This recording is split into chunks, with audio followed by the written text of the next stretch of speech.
tipsy hosts, Sarah, and Lindsay. Hey guys. Hello. Hi. So I know the last couple episodes we've been doing this real fun game of like, what is the official government name of companies is what you did. Yes. We also came up with names for planets. It got me thinking. We're really good at all of these things. Animals. Got me thinking of something else we can guess. And I think we maybe have done this once before, but I figured it needed more topic. We need to talk about celebrity names. Okay. Oh my gosh. What do you mean celebrity names? I'm confused. I die laughing anytime I hear these. We're going to talk about real, these are my air quotes, you can't see them, but they're real celebrity names. Are these like names that celebrities have picked to go by that aren't their real names? No. You'll get the hang of it. Okay. Here we go. Let's start with Ice-T. What do we think Ice-T's full name is? Oh, okay. So yes, Yeah. like stage names. Okay. What's Ice-T's real name? I don't know. John Smith. That has nothing to do with iced tea. It has something to do with their... Tom Smith. Tom Smith? T. Oh, okay.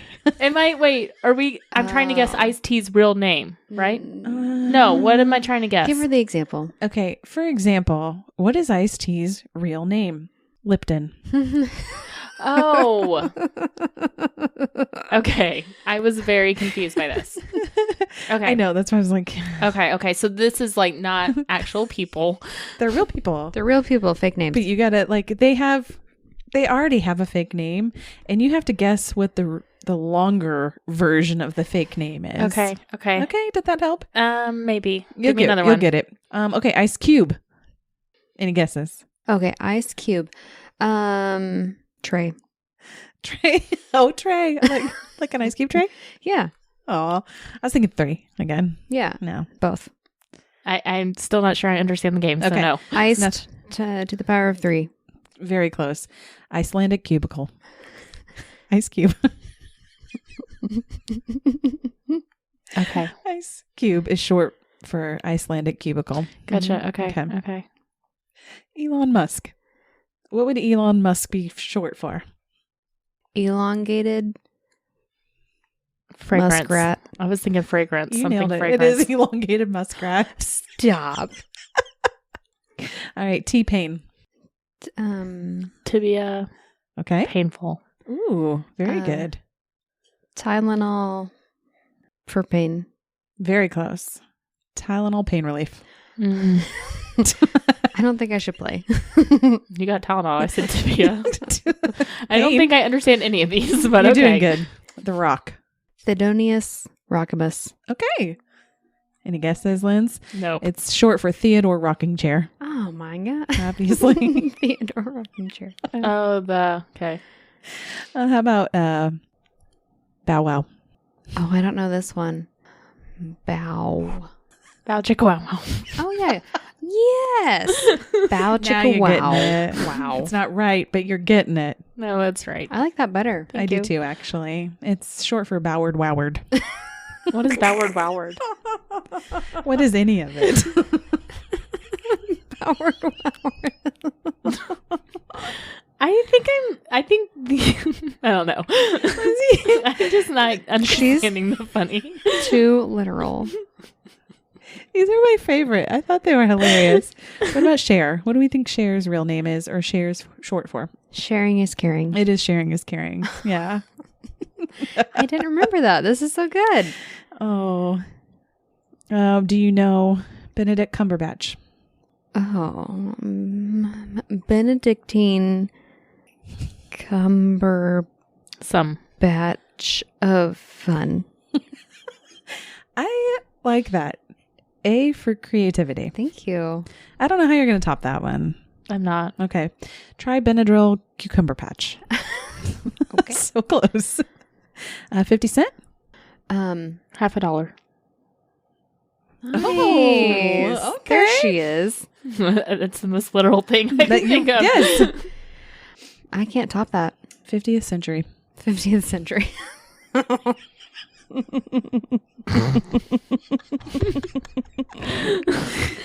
This is you guys' humor. Very Thank you. much so. Very niche, but I quite enjoy it. We'll do a few more. How about Snoop Dogg? Snoopity doopity dog. Snoopity doggity.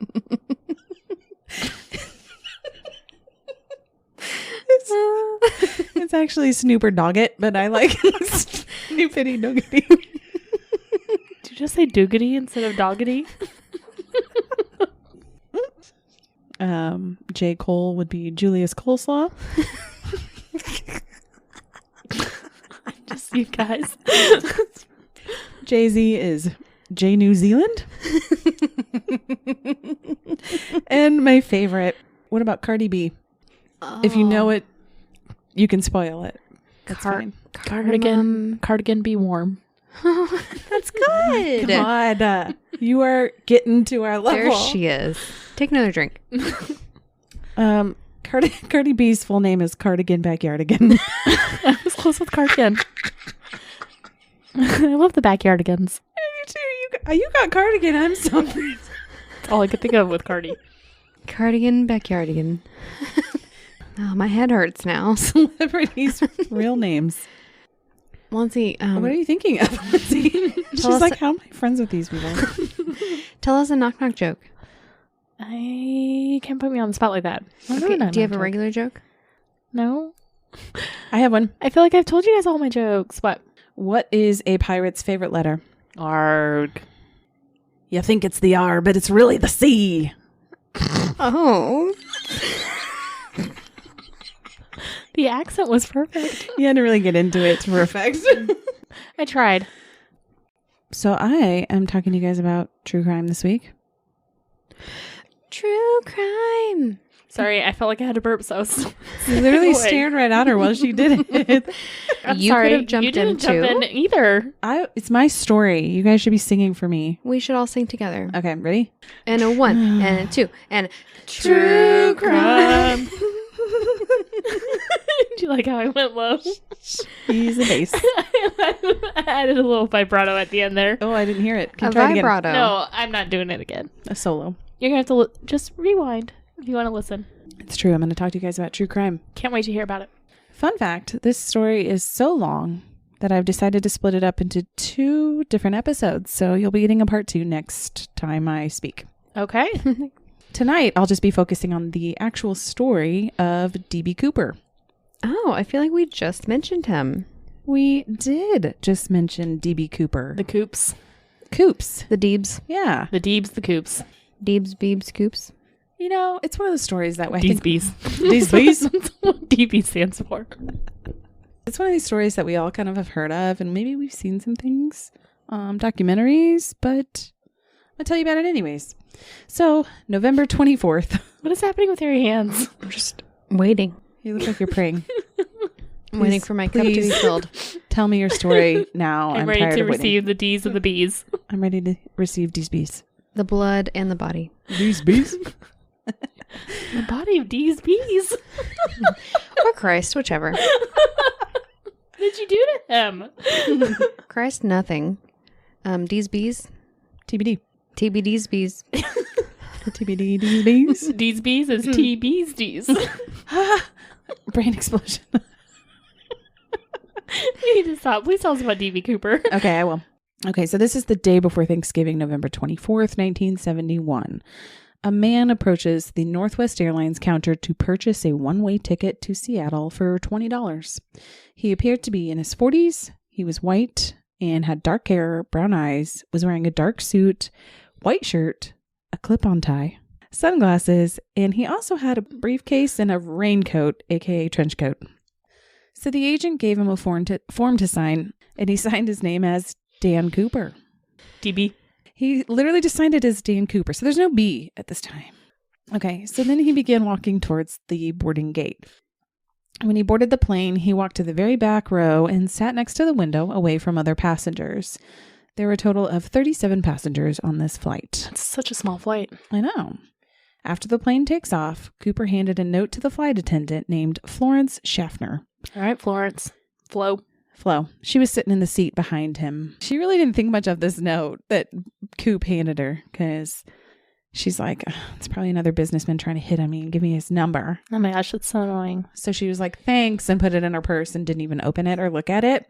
And a few minutes later, he leaned back and whispered, miss, you better look at that note. I have a bomb. I just kind of think that's funny because he's like, hey, this is important. When she like pays no attention, he's like, hello. Excuse you, I have a bomb. Pay attention to me. That's what the B is for. Dan Bomb Cooper. Oh. Maybe. So Flo, she opens the note, and sure enough, in very neat writing, it says, Miss, I have a bomb in my briefcase, and I want you to sit by me. Sounds weird, but she moved to sit next to Cooper and quietly asks him to show her the bomb. When he opens his briefcase, she could see 4 red cylinders, which she assumed were dynamite, and attached to this dynamite was a large cylindrical battery. He closed the briefcase and told Schaffner to write down a list of his demands, which she did, and then she brought the demands to the cockpit and informed the crew of what was going on. The captain told her to go ahead and stay in the cockpit and take notes as everything was happening. The captain contacted Northwest Flight Operations in Minnesota. Oh, Minnesota. Thank you. There you go. Thank you. That really sounds good. right. And told them of Cooper's demands, which included, quote, $200,000 in a knapsack by 5 p.m. The knapsack is very important. Did you do the conversions? No. This is 1971. Yes.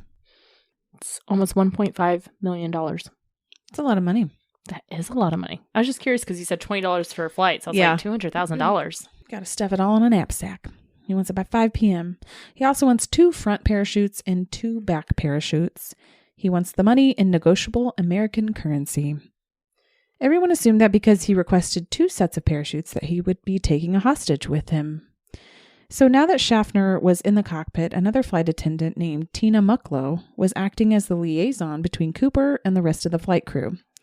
Cooper began making additional demands that included, quote, upon landing in Seattle, the fuel trucks must meet the plane and all passengers must remain seated while she brought the money aboard. He said he would release the passengers once he had the money and that the last 4 items brought aboard would be the parachutes. So he's very specific about his needs.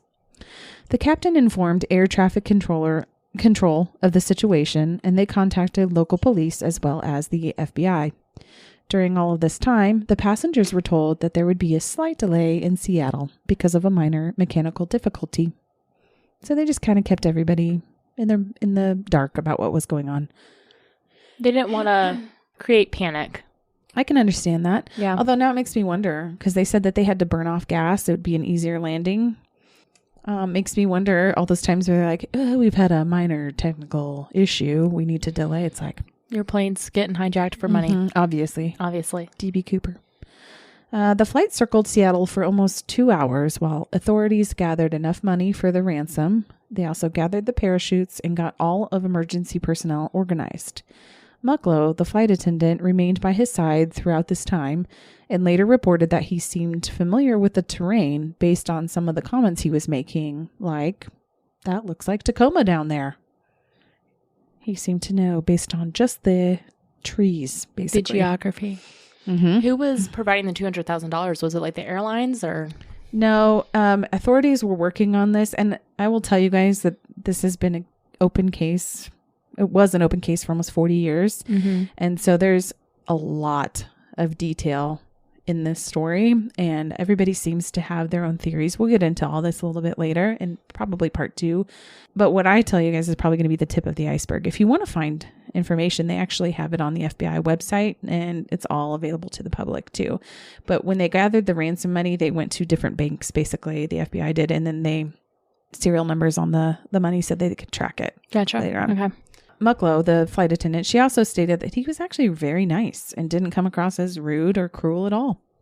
He also offered to tip the flight attendant several times throughout the flight. She asked him why he chose this airline, and his response was, quote, I don't have a grudge against your airline. I just have a grudge. He has a That's grudge. nice. He's got some justice to right. Yeah. 5:46 p.m., Flight 305 lands at Seattle-Tacoma Airport. The captain parks the plane on a runway that was not near the main terminal. Cooper demanded that only one representative from the airline was to approach the plane with his money and the parachutes. and that the only entrance and exit that was to be used would be the one at the front of the plane. Mucklow exited the plane and retrieved the ransom money. She carried it back onto the plane to Cooper, and after he had the money, he agreed to go ahead and release the passengers. Mucklow then went back out to retrieve the parachutes, and after this, the flight attendants asked if they could leave. Cooper replied, "Whatever you girls would like." He really couldn't care, so they left. Sure. Do what you want. I would like to leave, please. Can I leave? Sure, I don't care. Except Mucklow, she had to stay. Oh. Yeah. 7:40 p.m., Flight 305 took off again. This time, there were only 5 people aboard, and the flight was now being followed by 3 military planes that were completely out of his view. Cooper told Mucklow to go ahead and lower the staircase on the airplane. In the air? Yep. And she replied that she was scared that she and the rest of the crew would be sucked out of the airplane if this were to happen. That's a valid fear. It's a stairway to heaven. You know, maybe that's where that came from. Yeah. I don't know. Timing seems right. Cooper finally decided he would just lower the staircase himself and instructed her to just go to the cockpit and not to return. She begged him to please take the bomb with him, and Cooper said it'd just be easier for him to go ahead and disarm it than to take it with him. So, was it really dynamite? Probably not. No. At 8 p.m., there was an alarm in the cockpit that the stairs had been deployed. The captain radioed overhead asking Cooper if he needed help. And the last thing they heard him say was, "No." He's like, "I got it, guys. Back fine. off." At that time, the crew's ears all popped from the pressure dropping when the stairs opened, so they knew that something was going on. At 8:13 p.m., the aircraft's tail section suddenly pitched upwards, which forced the pilots to return the aircraft to a level form. They later stated in an interview that this was near Portland, Oregon. 11:02 p.m., the flight lands in Reno Tahoe Airport with the staircase still deployed. That's how the pilot landed the plane. That's impressive. It very much is.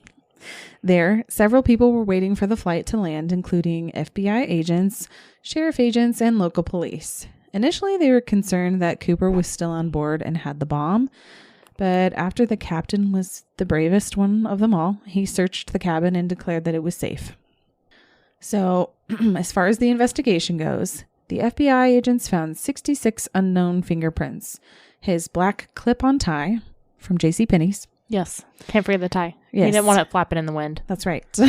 Just right in his face. That's why he did a clip on, so he could easily take it off. He probably picked it out from the catalog. Yes. Aw. Remember those catalogs? Maybe he just didn't know how to tie a tie. It is kind of hard. It's complicated. Yeah. Yeah. And 2 of the 4 parachutes. So, He only took 2. again, we're going to get into theories in episode 2, but makes you wonder. Maybe he was trying to take somebody with him. They interviewed eyewitnesses and were able to create the infamous composite sketch that we've all likely seen. Mm-hmm. And they immediately began interviewing suspects. Obviously, they started with a Portland citizen who also was named D.B Cooper. D.B. Poor guy. I know. After checking him out, they ruled him out as a suspect, but unfortunately for that guy, the name stuck. And his pseudonym from there on out was known as D.B Cooper. Okay. It was printed in all the papers. And there you are.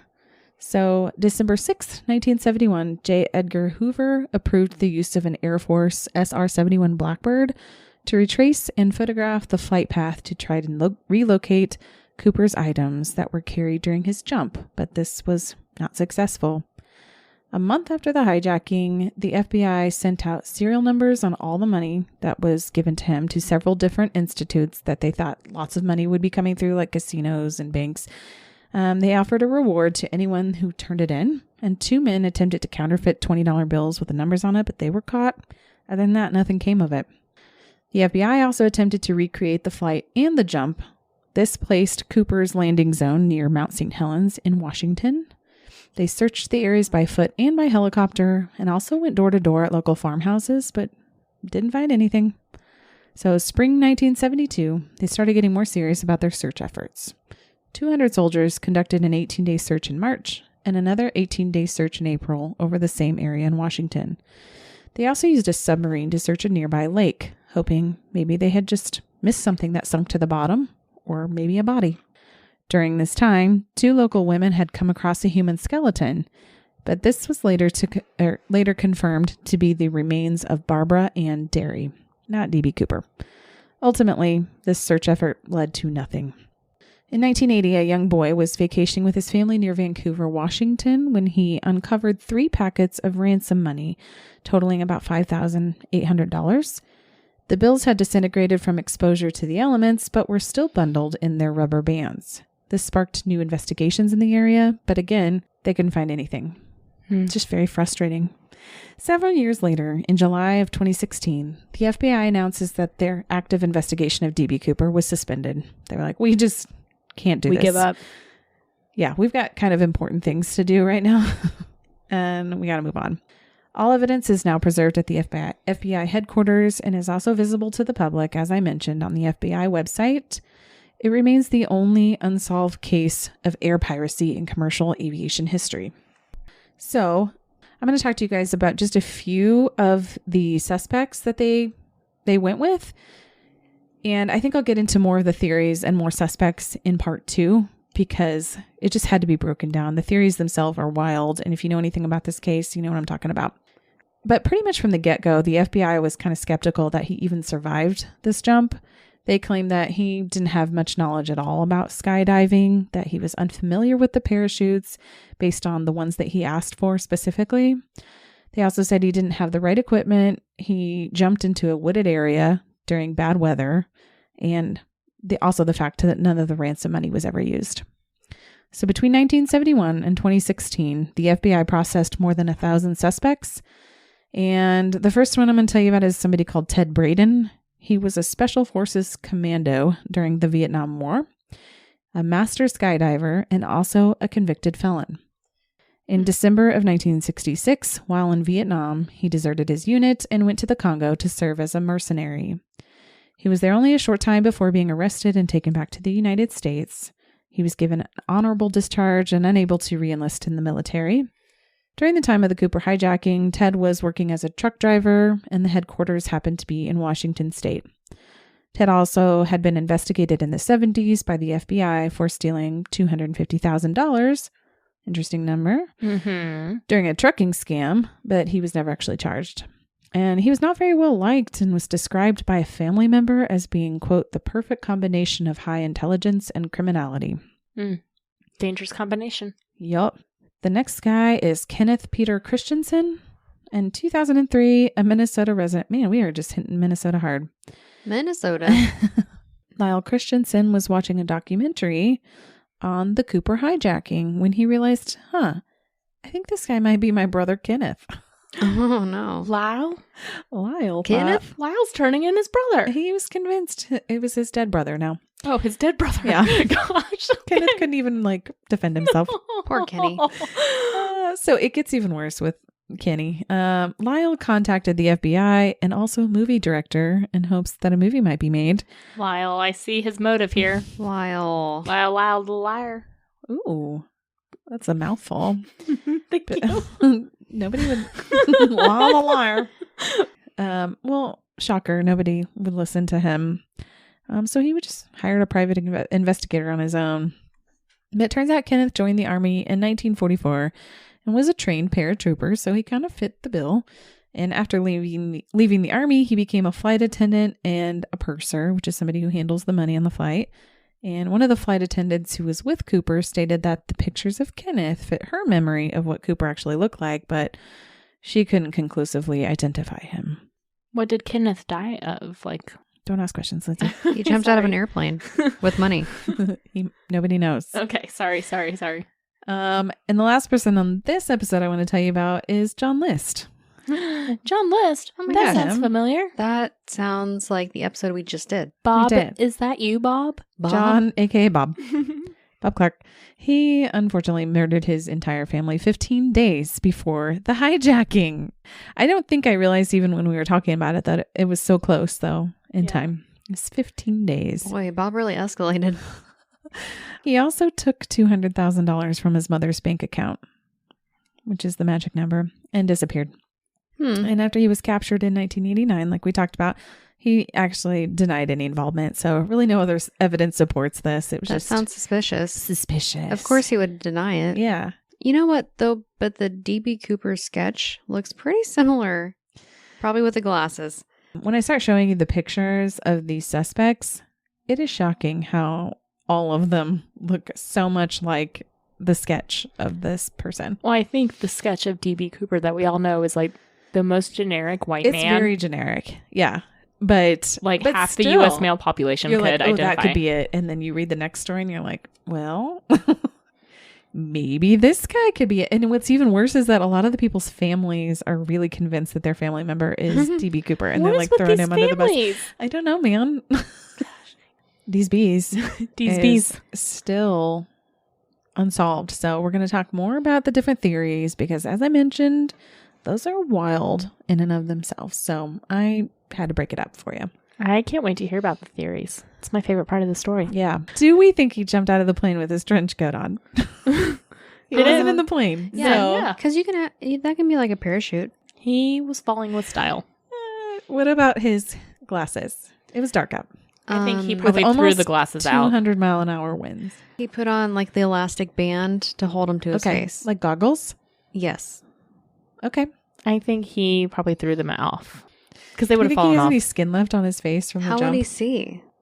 It was dark. What does he need to see? That's Trees? the most time that you need to see. It's in the dark. I'm saying he wouldn't have been able to see anything even with the sunglasses. Sunglasses wouldn't have helped him see. Oh, I don't know. What if they're Maybe they were transitions? wraparound. Did we have transitions in 71? Maybe. I don't know. I just picture him jumping out of the plane and be like, I didn't really think this all the way through. He didn't think it would work that far. Yeah. Yeah. Just real quick, what do you think? Do you think he was dead or alive? I think he probably got sucked out of the airplane and wasn't ready, and I think he died. Oh, okay. Interesting. How many feet were they flying whenever he jumped? It was 5 minutes after takeoff. Oh, so pretty close. Yeah, there's a chance that he lived. He's still several thousand feet up. Mm-hmm. But they go faster than skydiving planes, so Right. that's what I'm saying. Got sucked out, and That's why she was afraid when they opened the door. I think he was impaled by a tree. I was gonna say I think he died instantly. Okay. I don't think he ever touched the ground. That's just my guess, but maybe I'll learn more. I don't know. Well, thank you. You're welcome. Well, thanks for our part 1 of D.B. Cooper. Welcome. I loved Unsolved Mysteries. I hate Unsolved, so I'm shocked that I did it. Thanks so much for tuning in this week to our part 1 of D.B. Cooper. Make sure you guys check out next week for part 2. You can always find us at thetipsyghost.com with our socials linked from there, or send us an email at thetipsyghost@gmail.com. Please give us a 5-star rating and a great review anywhere you listen to podcasts. We really appreciate it, and it really does help. All right, guys, thanks so much. We'll catch you next week. All right, bye. Bye.